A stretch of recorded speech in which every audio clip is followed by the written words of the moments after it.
business owners from Fortune 500 companies down to your mom and pop companies don't always realize the import of having cyber tech insurance. It's not just a commodity or a novel product anymore.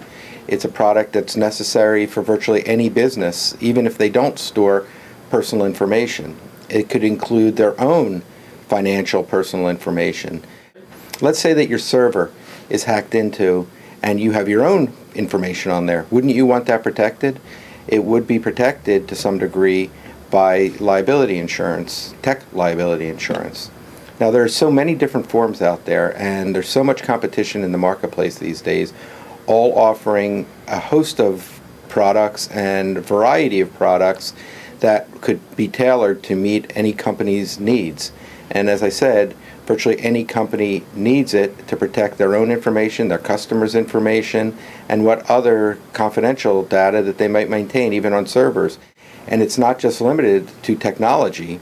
Let's say, hypothetically, you own a business and you store in a server or in a computer that is not even linked to the internet. Someone steals your hard drive by breaking into the building. You could have insurance that would cover such things.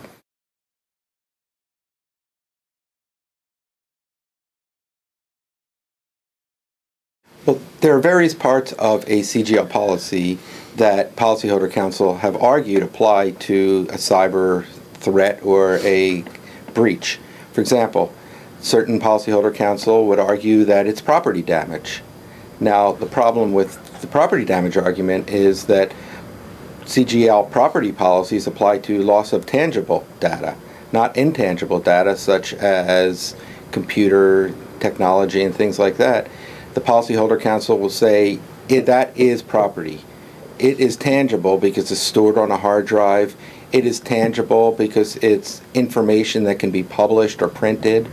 Now, that's not what the insurance policies were intended to cover. That is not the intent of the ISO organization. That's not the intent of the insurance companies that issue the policies. In fact, policies have been modified over the years to include the word tangible in front of the word property to create the distinction between theoretical or computer data versus hard brick and mortar data. Now, at the same time, however, you have advertising injury extensions, coverage B, for GL policies. Now, those could respond if there is an advertising injury claim. Let's say there's defamation, for example.